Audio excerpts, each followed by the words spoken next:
할렐루야. 오늘 성경 말씀 역대하 7장 말씀 보겠습니다. 역대하 7장 말씀 보겠습니다.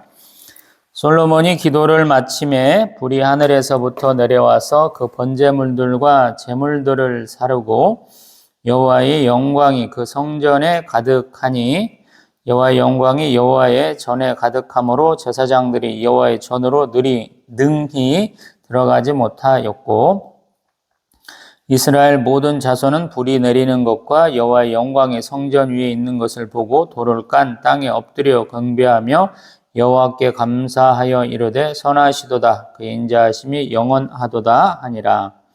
이에 왕과 모든 백성이 여호와 앞에 제사를 드리니 솔로몬 왕이 드린 제물이 소가 22,000마리요 양이 12만 마리라. 이와 같이 왕과 모든 백성이 하나님의 전에 낙성식을 행하니라. 그때 제사장들은 직분대로 모셔 서고 레위 사람도 여호와 악기를 가지고 섰으니 이 악기는 전에 다윗 왕이 레위 사람들에게 여호와께 감사하게 하려고 만들어서 여호와 인자하심이 영원함을 찬송하게 하던 것이라. 제사장들은 무리 앞에서 나팔을 불고 온 이스라엘은 서 있더라. 솔로몬이 또 여호와의 전 앞들 가운데를 거룩하게 하고 거기서 번제물과 화목제의 기름을 드렸으니 이는 솔로몬이 지은 놋제단이 능히 그 번제물과 소제물과 기름을 용납할 수 없음이더라. 그때 솔로몬이 7일 동안 절기를 지켰는데 하맛 어귀에서부터 애굽 강까지 온 이스라엘의 심히 큰 회중이 모여 그와 함께 하였더니 여덟째 날에 무리가 한 성회를 여니라. 제단의 낙성식을 7일 동안 행한 후 이 절기를 7일 동안 지키니라.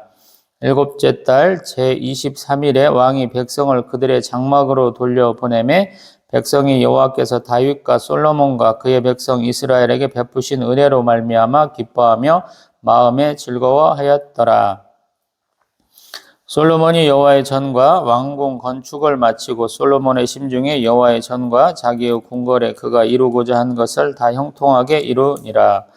밤에 여호와께서 솔로몬에게 나타나사 그에게 이르시되 내가 이미 내 기도를 듣고 이곳을 택하여 내가 내게 제사하는 성전을 삼았으니 혹 내가 하늘을 닫고 비를 내리지 아니하거나 혹 메뚜기들에게 토산을 먹게 하거나 혹 전염병이 내 백성 가운데에 유행하게 할 때 내 이름으로 일컫는 내 백성이 그들의 악한 길에서 떠나 스스로 낮추고 기도하여 내 얼굴을 찾으면 내가 하늘에서 듣고 그들의 죄를 사하고 그들의 땅을 고칠지라. 이제 이곳에서 하는 기도에 내가 눈을 들고 귀를 기울이리니 이는 내가 이미 이 성전을 택하고 거룩하게 하여 내 이름을 여기에 영원히 있게 하였음이라. 내 눈과 내 마음이 항상 여기에 있으리라. 내가 만일 내 앞에서 행하기를 내 아버지 다윗이 행한 것과 같이 하여 내가 내게 명령한 모든 것을 행하여 내 율례와 법규를 지키면 내가 내 나라 왕위를 견고하게 하되 전에 내가 내 아버지 다윗과 언약하기를 이스라엘을 다스릴 자가 내게서 끊어지지 아니하리라 한 대로 하리라. 그러나 너희가 만일 돌아서서 내가 너희 앞에 둔 내 율례와 명령을 버리고 가서 다른 신들을 섬겨 그들을 경배하면 내가 너희에게 준 땅에서 그 뿌리를 뽑아내고 내 이름을 위하여 거룩하게 한 이 성전을 내 앞에서 버려 모든 민족 중에 속담거리와 이야기거리가 되게 하려니 이 성전이 비록 높을지라도 그리로 지나가는 자마다 놀라 이르되 여호와께서 무슨 까닭으로 이 땅과 이 성전에 이같이 행하셨는고 하면 대답하기를 그들이 자기 조상들을 애굽 땅에서 인도하여 내신 자기 하나님 여호와를 버리고 다른 신들에게 붙잡혀서 그것들을 경배하여 섬김으로 여호와께서 이 모든 재앙을 그들에게 내리셨다 하리라 하셨더라. 아멘. 할렐루야. 아멘. 어제 솔로몬 왕이 백성들 앞에서 하나님 앞에 감사하고 또 하나님 앞에 간구하는 내용을 역대하 6장에서 보았었죠. 그리고 그런 기도의 응답이 우리 7절에 보면 불이 하늘에서부터 내려서 번제물과 제물들을 살랐고 또 여호와의 영광이 성전에 가득했다 그랬어요. 여호와의 영광은 대개 구름이라는 표현을 제가 써봤죠. 한편으로는 빛이기도 해요. 빛나고 또 구름이 쌓이기도 하고. 그래서 구체적인 형태는 무엇입니까? 라고 물어보면 또 제가 답 못해요. 왜냐하면 여호와의 영광이라고 그러지 구체적으로 우리 눈에는 무엇으로 보였어요? 이런 얘기를 잘 안 해요. 이 여호와의 영광이라는 것이 뭐 출애굽기 24장, 40장, 또 레위기 9장, 민수기 14장, 16장, 20장, 열왕기상 8장, 역대하점 5장하고 7장에 나오거든요. 근데 우리 보면 제사장들도 여호와의 전으로 능히 들어가지 못했다 그래요. 아마 빛도 좀 나고 좀 이렇게 뭔가 좀 사람이 가까이 할 수 없는 장엄한 광경이 되는 것 같아요. 저 개인적으로는 이게 맞는 거 아닌가는 모르겠어요. 영어 표현은 sunray라는 표현을 쓰거든요. 구름 사진이에요. 구름이 태양을 가려가지고 그 구름 사이로 빛이 이렇게 쭉쭉쭉쭉 내려오는 그런 사진들이 굉장히 많잖아요. 올해만 해도 저는 그런 것을 굉장히 많이 봤는데 그런 것과 같은 것이 아닌가 싶어요. 멀리 떨어져 있으면 자연현상이야 그러는데 가까이 있으면 우리가 굉장히 놀랍겠죠. 그리고 불이 내렸다 그러잖아요. 불이 내릴 때 뭐 우리가 생각하는 메테오 이런 것처럼 뭐 우리 조그마한 운석 같은 게 떨어지는 그런 기분이 아니고요.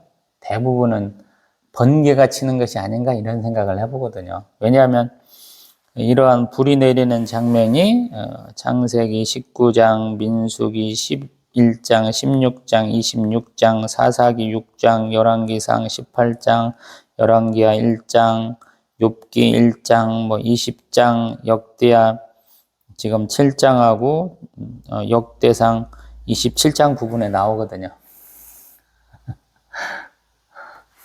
그러면 그 불이 내려가지고 대부분 재물들을 사른다 그래요. 우리 기억나는 게 있잖아요. 우리 기드온 사사 할 때 또 뭐 삼손이나 또 우리 엘리야 선지자 이런 분들 막 생각이 나잖아요.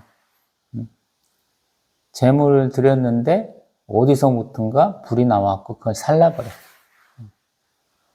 뭐 창세기에서도 그렇잖아요. 하나님 앞에 이렇게 재물을 딱 잘라놨는데 불은 안 피웠잖아요. 근데 하늘에서 불이 내려서 그것들을 싹 태워버리시는 장면이 있잖아요. 창세기에도. 그런 장면인 거죠. 그렇다 보니까 구름을 연상할 수밖에 없는 거죠. 제 개인적인 관점으로는. 그래서 구름이 있다. 그리고 그 구름에서 우르르 쾅쾅 하는 번개와 천둥 소리가 있고 또 빛이 이렇게 보여진다라는 거. 아닐 수도 있어요. 우리 성령 하나님을 비둘기 같이 내린다라고 하고 바람 같은 얘기도 하고 뭐 다양한 표현을 하잖아요. 우리가 불로도 표현을 하고 그런 것과 관계될 수도 있어요. 자, 3절에 보면 그러한 불이 내렸고 여호와의 영광이 성전에 있는 것을 보고 백성들이 돌을 깐 땅이라는 것은 아마도 성전을 이렇게 포장을 좀 한 것 같아요. 돌로. 우리 뭐 콘크리트 포장, 아스팔트 포장 이런 개념으로 성전을 포장을 했다라는 것. 거기에 사람들이 엎드려 경배하면서 하나님께 감사하면서 뭐라고 그랬냐면 선하시도다. 그의 인자하심이 영원하도다. 이게 계속 반복이 돼요. 주의 선하심과 인자하심을 계속 이렇게 찬송하는 거죠. 앞에서도 이러한 장면이 있었죠. 주의 선하심과 인자하심을 하는 장면이 지금 5장에서 있었어요. 그리고 나서 우리 4절 이하로 보면 왕과 모든 백성이 제사를 드렸는데 양이 좀 많죠. 솔로몬 왕이 소가 22,000마리, 양이 12만 마리 다 드려가지고 이게 낙성식이 되었다라는 거. 성전 다 지었다는 얘기예요. 그래서 백성들 다 모았던 것이고 또 언약궤도 모셨던 것이고 이렇게 된 것이죠. 그리고 6절 이하로 보면 제사장들도 있고 레위 사람도 있어가지고 찬송했는데 여호와의 인자하심이 영원함을 찬송한다라고 그래요. 이게 어떤 면에서 보면 반복적인 운율이다라는 거예요. 우리 지금 브루노 마스하고 로제라는 가수가 지금 아파트 우리 한국에 뭐 술게임을 노래를 불러갖고 지금 전 세계적으로 유행한다라는 소식을 좀 접했었는데 좀 반복적으로 했던 노래인 것 같아요. 운율에 맞춰서 같이 한국 사람들로 말하면 떼창 같이 했던 거. 우리로 말하면 강강수월래 같은 거, 또 우리로 같으면 아리랑 같은 거. 누가 뭔가 하나 넣으면 거기다가 이렇게 반복할 수 있는 굉장히 흥겹고 또 익숙한 내용이 아니었나 이런 생각을 해보게 됩니다. 그리고 7절 이하로 보면 번제와 화목제 기름을 드렸는데 사실은 놋제단이 그렇게 크지가 않았죠. 그렇기 때문에 우리 따로 여호와의 전 앞들 가운데를 거룩하게 했다라는 거예요. 태우기에서 얼마나 온도 올라갔었고 고기 냄새가 얼마나 기름 냄새가 넘쳐났을까 모르겠어요. 그리고 또한 8일, 8절부터 보면은 7일 동안 절기를 지켰다 그러는데 여기는 이제 장막절, 초막절 되겠죠. 그래서 하맛 어귀에서부터 애굽강까지 되게 단과 부엘세바를 이스라엘의 영토의 어떤 통칭으로 사용을 했었는데 여기는 하맛 어귀에서부터 애굽강까지 조금 더 먼 거예요. 조금 더 넓게 지금 해석하고 있는 겁니다. 그리고 이 사람들 다시 다 보냈고 그 사람들은 기뻐하며 즐거워했다라는 거예요. 또 11절 솔로몬이 여호와의 전과 왕궁 건축을 마치고 솔로몬의 심중에 여호와의 전과 자기의 궁궐에 그가 이루고자 한 것을 다 형통하게 이루니라. 그러할 때 하나님의 이 메시지가 온 거죠. 하나님의 말씀이 임한 거예요. 보면은 우리 솔로몬이 기도한 내용을 굉장히 압축적으로 이렇게 들어주고 계시죠. 그래서 우리 하나님과 사람의 대화가 제일로 큰 것은 출애굽기. 모세하고 하나님이 대화한 것이 가장 길다 그래요. 다른 것들은 굉장히 짧습니다. 어떤 면에서 보면. 지금 솔로몬 기도 굉장히 많이 한 것 같은데 하나님의 응답은 좁죠. 그것은 솔로몬과 그의 자손에 대한 응답이기 때문에 작아요. 분량이 좀 작다라는 거예요. 근데 그 은혜는 작은 것이 아니에요. 이제 쭉 보면 13절 이게 이제 아마 솔로몬이 가장 받고 싶어 했던 거예요. 하나님한테 기도하며 응답해 주옵소서 하는 것인데 13절에 보면 내가 하늘을 닫고 비를 내리지 아니하거나 메뚜기들에게 토산을 먹게 하거나 혹 전염병이 내 백성 가운데 유행하게 할 때 14절 내 힘으로 일컫는 내 백성이 그들의 악한 길에서 떠나 스스로 낮추고 기도하여 내 얼굴을 찾으면 내가 하늘에서 듣고 그들의 죄를 사하고 그들의 땅을 고칠지라. 아멘. 칼과 기근과 전염병 이게 선지서절에서 다루는 하나님의 응징 수단이죠. 세 가지. 보면은 비, 메뚜기, 전염병 조금 다르긴 하죠. 근데 그때 악한 길에서 떠나 스스로 낮추고 기도하여 하나님을 찾아야 된다라고 그래요. 우리 쉽게 얘기하면 회개하고 자복해야 된다라는 거. 그래야 하나님이 죄를 사해 주시고 땅도 고쳐 주신다 이렇게 얘기를 해요. 그래서 어떤 면에서 보면 제가 많이 비판적이죠. 굉장히 비판적이에요. 한국교회에 대해서. 왜냐하면 죄사함을 받기 위해서는 죄에 대한 성찰과 고백이 있어야 하잖아요. 근데 그걸 잘 안 시켜요. 어떤 면에서 보면. 많은 분들이 나는 죄가 없어 이렇게 얘기하거든요. 왜 죄가 없냐면 예수님이 내 죄를 다 십자가에서 지고 돌아가셨어. 이것만 생각을 하는 거거든요. 그래서 죄에 대한 고백이 없는데 죄사함은 있어요. 이상하죠. 죄에 대해서 고백도 안 했는데 죄사함은 끝났다라고 얘기를 해요. 그래서 말도 안 되는 사태들이 많이 일어나죠. 강력범죄자야. 사회에서도 사람 대접 못 받을 만한 그러한 범죄자가 수감생활 중간에 전도받아가지고 또 안수까지 받아가지고 목사 있네 이런 사람들까지 나와요. 죄에 대한 고백이 없으니까요. 죄에 대한 회개가 없으니까 그게 가능해요. 전한 분들이 예수 그리스도의 십자가 대속만 얘기를 해요. 그 앞에 죄에 대한 고백을 얘기하지 않거든요. 소위 말해서 죄와 죄인을 그냥 구분을 해버려요. 사단마귀가 우리를 죄를 범하게 했다. 그래서 그 죄를 단죄해야 되지 죄인을 단죄하면 안 된다. 정죄하면 안 된다. 이런 이상한 논리를 얘기를 하거든요. 근데 구약에서는 죄와 죄인을 구분치 않는다라는 얘기하시는 것 같아요. 제가 듣기로는 또 저도 그렇게 믿습니다.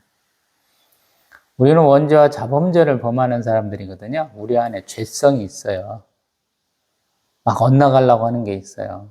창세기에서도 계속 말해본 것 중에 하나가 그건 죄성이 있습니다라는 것을 좀 말해보고 싶어 했는데 잘 전달이 됐는가 모르겠어요. 제 동영상 보신 분이 별로 없어서. 아담과 하와가 뱀의 유혹을 받은 것, 바벨탑 사건, 또 그 중간에 노아 홍수 사건, 이것들이 다 죄성에 관한 것이거든요. 왜 그들이 엇나가기 시작했느냐라는 부분이거든요. 그래서 신학적으로는 죄의 근원이 하나님이 아니시고 허용하신다 이런 표현을 써요. 우리가 엇나가는 것도 하나님이 봐주시는데 그들이 다시 회개하고 다시 돌아오기를 바라신다 이렇게 얘기한다는 거예요. 그리고 그러한 죄, 범죄 행위에 대한 단죄가 있어요. 소위 말해서 창조주 하나님은 심판주라고 제가 얘기하잖아요. 창조주시니까 심판주라고 얘기하잖아요. 많은 사람들이 창조주, 심판주, 구세주, 섭리주 제가 네 가지를 얘기하는데 심판주라는 걸 못 받아들여요. 많은 분들이. 내가 이렇게 어렵게 힘들게 정말로 내 모든 것을 다 이렇게 버리고 하나님 앞에 왔는데 왜 저를 정죄하시고 저를 심판하여 하십니까? 이런 사람들이 되게 많다는 거예요. 하나님 앞에 거룩함은 무엇인지, 하나님을 섬기는 것이 무엇인지 이해가 안 되는 거예요. 구약을 제가 항상 얘기하잖아요. 축복과 더 많은 정죄가 있다고, 저주가 있다고 그 말씀 드려보잖아요. 그 말씀을 이해를 못 하시는 거예요. 하나님 앞에 하나님을 믿고 따름이 1번이에요. 첫째예요. 그걸 실패했을 때 하나님은 이렇게 우리를 심판하신다. 그 다음에 이제 우리 15절, 16절 보면 역대하 7장 15절, 16절 보면 이곳에서 이사야 56장 7절에 성전은 만민이 기도하는 집 또는 만민을 위해 기도하는 집 이런 표현을 하죠. 이곳에서 하는 기도에 내가 눈을 들고 귀를 기울여 내 눈과 내 마음이 항상 여기에 있으리라 라고 하는 거예요. 여기에 계셔 주옵소서라고 솔로몬이 기도했는데 그렇게 하시겠다라고 말씀하신 거예요. 하나님은 천지의 창조주인데 초월과 내재의 하나님이신데 굳이 한 장소에 있을 필요가 있을까? 그러지만 그것을 허락하시는 거예요. 온 우주가 하나님이 만드신 거예요. 어디든 계셔도 되고 그 우주라는 것에 바깥에 계셔도 돼요. 사실은. 우주도 어떤 피조물이잖아요. 창조주라는 개념으로 생각을 해보면 피조물 여러 개 만들 수 있잖아요. 우리가 거하고 있는 우주도 하나님 앞에는 코딱지만 할 수도 있잖아요. 충분히 가능한 거죠. 상상으로는. 그래서 우주 여러 개 만들 수 있어요. 하나님께서는. 자, 17절 보면 아버지 다윗이 한 것처럼 하면 또 율례와 법규를 지키면 18절 왕위를 견고하게 하고 아버지와 언약한 대로 이스라엘을 다스릴 자 왕이 내게서 끊어지지 않게 하시겠다라고 그래요. 또 그러나 19절 보면 내가 내 앞에서 둔 율례와 명령을 버리고 가서 다른 신들을 섬겨 그들을 경배하면 20절 너희가 준 땅에서 그 뿌리를 뽑고 내 이름을 거룩한 이 성전을 내 앞에서 버려 모든 민족 중에 속담거리와 이야기거리가 되게 하시겠다라고 그래요. 실제로 솔로몬 사후 한 5년쯤 지나갔고 쏙 다 털리죠. 21절, 22절 보면 성전이 높아도 지나가는 자마다 놀라면서 아니 이 땅과 이 성전이 어떻게 이렇게 하나님에 의해서 파괴됐어요? 라고 한다는 거야. 22절 대답하시기를 그들이 자기 조상들을 애굽 땅에서 인도하여 내신 자기 하나님 여호와를 버리고 다른 신에게 붙잡혀서 그것을 경배하여 섬김으로 여호와께서 이 모든 재앙을 그들에게 내리셨다 하겠다. 실제로 그렇게 이루어지거든. 그래서 다른 신들 섬기면 안 돼. 우리가 그런 것들을 많이 잊어요.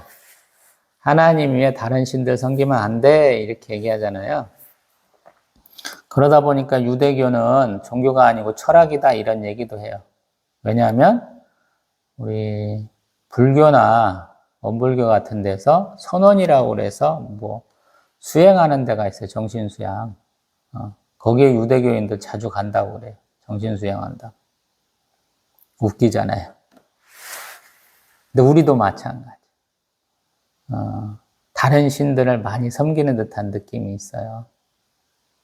하나님을 절대적으로 의지해야 되는데 우리 안에 수많은 것들을 많이 의지를 합니다.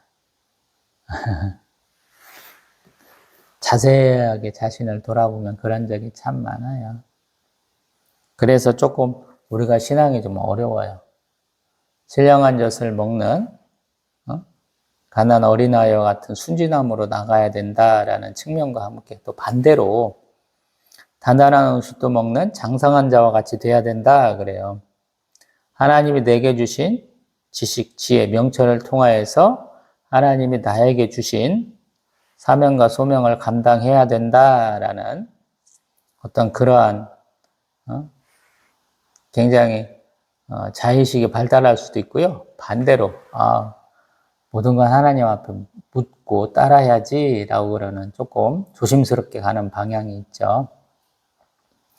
두 가지가 같으면서도 조금 다른 듯하고 함께 할 수 있는 것 같으면서도 함께 할 수 없는 것 같기도 하거든요. 그래서 그러한 어려운 점, 난제를 해결하기 위해서 우리가 기도 생활을 참 많이 해야 됩니다. 성령 하나님께 많이 물어야 되고 예수님께 한번 물어봐야 돼요. 그리고 그러한 기도의 응답은 좀 다양한 통로로 주어지니까 좀 열린 마음으로 기도하시라고 제가 권면하고 있죠. 가장 1번은 성경 말씀이다. 읽고 묵상해라. 묵상하고 기도해라. 그래야 응답이 주어진다라는 거예요. 왜냐하면 상황이 분명해져요. 예전에 제가 영어 영문학과 편입해가지고 수업을 듣는데 수준들이 중학교부터 대학생 수준까지 좀 다양을 해요. 지방에 있는 학교니까. 근데 우리 교수님이 수업 시간에 뭐 하나 그냥 한 문장짜리 갖고 막 얘기를 하시더라고요. 근데 본인이 생각하는 것은 간접 의문문으로만 막 얘기하셨던 것 같아요. 근데 듣다 보니까 관계 대명사로 해석하면 의문문이 아니에요. 그래서 제가 여기서 눈에 띄면 학점 깎이는데 이거 말 잘못했다가 찍히면 장학금 받아야 되는데 장학금 못 받는데 고민하다가 한 2분인가 고민하다가 손 들고 그랬어요. 그거 꼭 의문사로만 해석해야 됩니까? 관계대명사로 해석하면 안 됩니까? 라고 한번 얘기를 해봤더니 교수님이 한 몇 초 동안 이러고 계시더라. 왜냐하면 문장 가운데서 상황 가운데서 해석해야 되는 경우가 많이 있어요. 그래서 단어 많이 한다고 문장을 잘 해석하는 건 아니에요. 많은 분들 나 통병학과야, 뭐 영어교육과야, 뭐 영어 영문학과 졸업했어, 뭐 다양하게 하시잖아요. 그 번역된 책 한번 읽어보세요. 자신이 능력 되시면, 실력 있으시면 원문 한번 읽고 한국에 번역되어 온 책 한번 이렇게 읽어보세요. 어떤 데 보면 처참한 것 같아요. 어떻게 너는 이렇게 해석을 하니? 라는 거예요. 왜냐하면 자기가 생각하는 것과 남이 해석하는 것은 많이 충돌이 돼요. 번역은 반역이다 그러거든요. 잘 해석을 해야 되는데 자신의 경험으로 자신이 아는 지식으로 읽다 보니까 전혀 다르게 해석할 때가 있어요. 그래서 번역은 반역이다가 수많은 사람들한테 이렇게 모토처럼 여겨지는 거예요. 저도 마찬가지고. 성경도 그래요. 자기가 경험하고 자기가 고민한 내용을 가지고 보면 해석이 달라집니다. 왜 그러겠어요? 내가 하나님과 동행하고 하나님이 인도하신 길이 어떤 사람과 똑같을 수는 없잖아요. 제가 예전에는 저희 고향집 마당에서 보이는 모악산 얘기 되게 많이 했죠. 모악산에 사는 사람, 모악산을 바라보고는 사는 사람, 거기서 산나물도 채취하고 거기서 뭐 지도도 이렇게 만들고 모악산 꼭대기에 뭐 중개소 같은 게 있거든요. 방송 중개소, KBS. 거기 사는 사람, 사진 찍는 사람, 뭐 온갖 얘기 다 해봤어요. 우리의 삶도 좀 그렇게 달라요. 하나님이 똑같은 사람, 똑같은 경로를 이끌면 우리 삶이 이렇게 다채롭겠어요? 창세기 1장에서 제가 그 얘기 굉장히 많이 얘기했는데 그 종류대로 창조하셨거든요. 하나님은 다양한 걸 좋아하세요. 잘난 사람이 있으면 못난 사람도 있는 거예요. 우리 이제 예전에 게임하다 보면은 내가 새로운 캐릭터를 창조를 하면 스탯이라고 하는 우리가 플러스 마이너스 조금 점수를 더 주고 뺄 수 있는 것이 되게 비슷해요. 그래서 어떤 사람은 뭘 중점적으로 높일 수 있고 어떤 거는 낮은 채로 둬야 되는 경우가 있어요. 전체적인 건 똑같아. 숫자는 동일한데 그 숫자 내에서 뭘 중시해서 올리고 내릴 수 있는 거거든요. 저는 공평하신 하나님을 믿기 때문에 다 그렇다고 생각을 해요. 굉장히 똑똑한 사람들도 일상에서는 허당일 때가 많아요. 굉장히 막 우럭부럭 이렇게 막 등치 좋은 사람도 운동해갖고 근육이 막 빵빵한 사람도 어딘가는 좀 부족하다는 생각을 많이 하거든요. 성경 말씀도 그래요. 다 잘 해석할 수는 없어요. 또 나에 딱 맞게 해석할 수는 없어요. 그래서 항상 성경 말씀 보라는 거예요.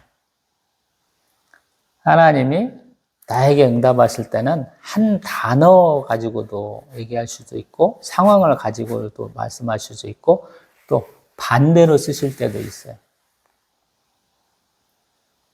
갑자기 정면만 바라보고 왔는데 하나님이 뒤로 돌아! 그러면서 뒤로 가게 하시면서 깨닫게 하실 때가 있어요. 제가 빠삐용 얘기 몇 차례 그래서 동영상 찍다가 말씀드려 본 거야. 빠삐용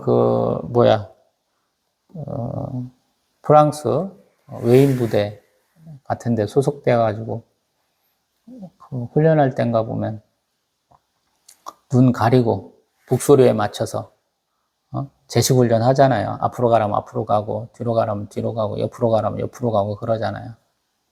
근데 그 상관이 앞으로 가 하고 제자리에 서 하고 딱 그 다음에 한 대 풀어주는데 그 밑에가 절벽이잖아요. 그런 것과 똑같거든요. 하나님을 믿고 우리 성부, 성자, 성령, 성삼위일체 하나님을 믿으면 하나님 그렇게 저희들을 인도하셔요. 그리고 그 경로가 굉장히 다양하거든요. 그래서 내 것이, 내 주관이 좀 있어야 돼. 내 지식이 좀 필요해요. 그것 없이 막 따라가다 보면은 막 뭐 뒤죽박죽 돼버리거든요. 그래서 말씀을 항상 읽으시라. 그리고 묵상하시라 라고 매번 제가 권하잖아요. 역대하 7장도 그렇죠. 하나님이 솔로몬이 기도할 때 하늘에서 불이 내려서 그의 기도가 응답됨을 그가 한 모든 행사가 하나님 앞에 받아들여졌음을 제사장이나 레위인이나 백성들에게 다 인식시켜 주셨죠. 그리고 또한 그를 이렇게 위대하게 보여주게 하시면서 또 솔로몬에게 밤에 이렇게 나타나셔가지고 그에게 말씀하시잖아요. 개인적으로 그에게 주신 축복에 대해서 말씀하시잖아요. 저희들도 마찬가지예요. 개인적으로 만날 때도 있고 공적으로 하나님 만날 때도 있어야 되거든요. 그래서 너무 공적으로만 만나는 것도 개인적으로 안 만나주시면 좀 멀잖아요. 근데 맨날 개인적으로만 만나주셔. 공중에서 저를 안 만나주시면 제가 어떤 사람인지 남들은 잘 모를 거 아니에요. 그래서 사적으로도 공적으로도 하나님과 교제를 해야 되잖아요. 그래서 예배도 잘 드리셔야 되고 개인의 경건 시간 또 가지셔야 되죠. 기도 시간을 가지셔야 돼요. 개인의 기도 시간은 바쁘다 그러면 운전하고 가면서도 하나님 오늘 하나님의 창조 세계가 너무 멋있네요. 구름도 저렇게 멋있고 해도 저렇게 멋있네요. 이렇게 할 수도 있고 하나님 교회가 또 하나 또 생겼어요. 저 교회도 축복해 주세요. 할 수도 있잖아요. 저는 예전 같으면 지금은 조금 덜한데 예전 같으면 십자가 보면 기분이 좋아요. 하나님이 나에게 십자가 길을 가게 하시는구나 그러면서 십자가가 있는 길이에요. 대부분 제가 가는 길 보면 제가 예전에 말씀드려봤는데 자동차 사고가 저는 많이 있었어요. 갑자기 막 차가 고장이 나. 근데 크게 사고는 별로 안 나고 잘 살아있잖아요. 사고가 나가지고 이렇게 눈을 들어보면 제 눈 안에, 제 눈이 바라보는 지역 안에 십자가가 있어요. 할렐루야. 하나님, 나 오늘 또 큰 사고 없이 나를 살리셨구나 하고 감사할 때가 많거든요. 지금도 제가 이렇게 다니는 길 보면 교회들이 많이 있죠. 그래서 감사해. 여러분도 이렇게 항상 십자가 길, 어떤 때는 이렇게 고난이기도 하지만 어떤 때는 영광도 있지만 어떤 때는 저한테는 오히려 더 즐거움의 길일 때도 있는 것 같아요.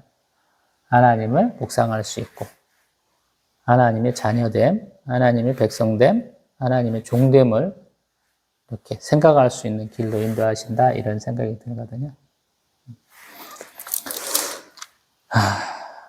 또 8장에서 솔로몬의 업적에 대해서 보겠습니다. 또 뵙겠습니다.